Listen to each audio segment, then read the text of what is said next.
السلام عليكم ورحمة الله. هعمل دلوقتي كيك الجزر بكريمة الجبنة.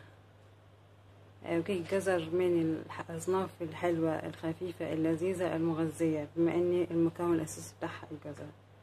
مقادير الكيك: كوبايتين جزر مبشور، كوبايتين دقيق، كوباية ونص سكر، 4 بيضات، كوباية زيت، معلقة صغيرة فانيليا، معلقة ونص صغيرة قرفة، معلقة صغيرة بيكربونات صوديوم، ومعلقة صغيرة بيكنج باودر.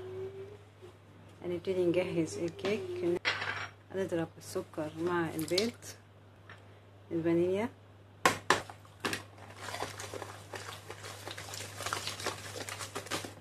بعد ما ضربنا السكر مع البيض والفانيليا هنضيف كوباية الزيت ونقلب.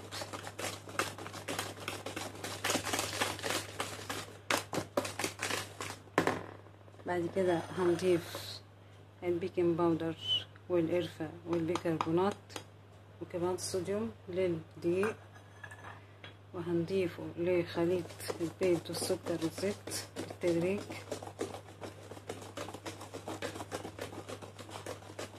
وهنقلب في اتجاه واحد.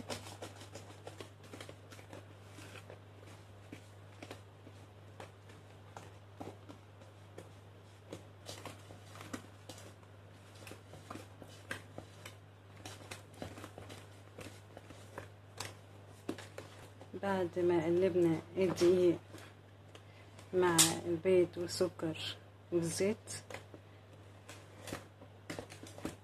بقى عندنا خليط متجانس بالشكل ده.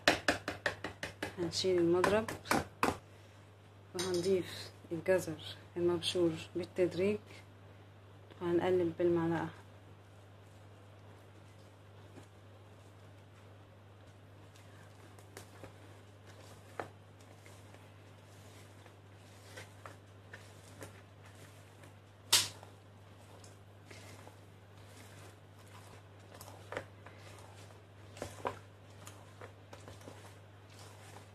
بعد ما قلبنا الجزر المبشور مع الخليط بتاع الكيك هنكون مجهزين صينية مقاسها 25 وفردين فيها ورق زبدة، وهنفضي فيها خليط الكيك.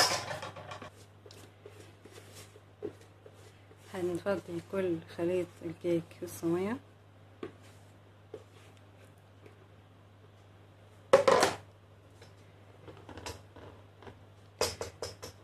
هندخله الفرن على درجة حرارة 180 لحد ما يستوي. عشان نختبر التسوية بتاعته ندخل فيه مسواكة في النص، اذا طلعت نظيفة يبقى ده على ان هو استوى. بعد الكيك ما استوى طلعناه من الفرن وسبته لما برد تماما. هقلبه في الطبق وهوريكم شكله.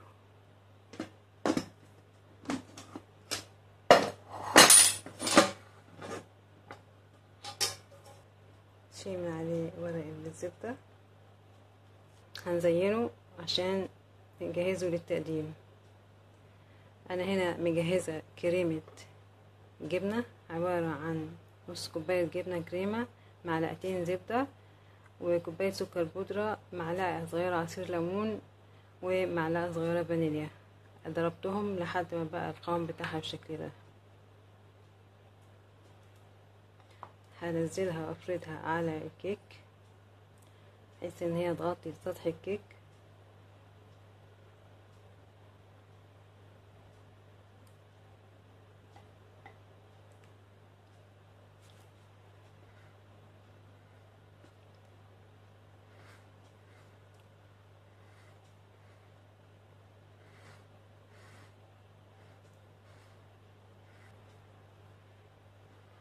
بعد ما غطيت الكيك بكريمة الجبنة بالشكل ده، انا هنا عاملة جزر مبشور مسكراه عبارة عن كوباية ونص جزر مبشور وكوباية سكر ومعلقة صغيرة عصير ليمون وقرنفل.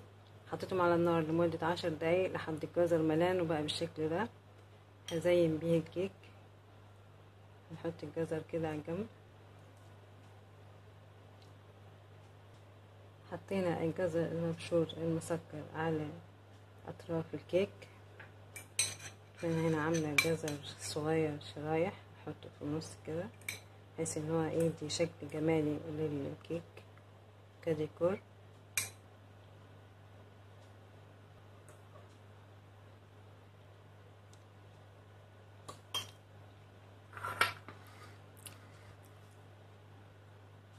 وده الشكل النهائي للكيك بعد ما حطينا عليه كريمة الجبنة وزيناه بالجزر المبشور المسكر. هحط المقادير بتاعة كريمة الجبنة والجزر المبشور المسكر في صندوق الوصف تحت الفيديو عشان تشوفوهم.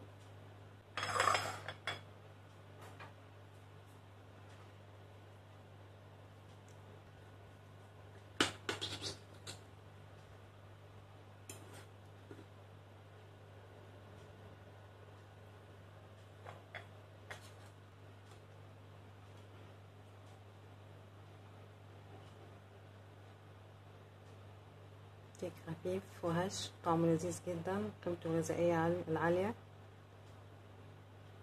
ان شاء الله الوصفة تعجبكم، تدوسوا لايك، تعملوا شير، تشاركوا في القناة عشان يوصلكم كل جديد. السلام عليكم ورحمة الله وبركاته.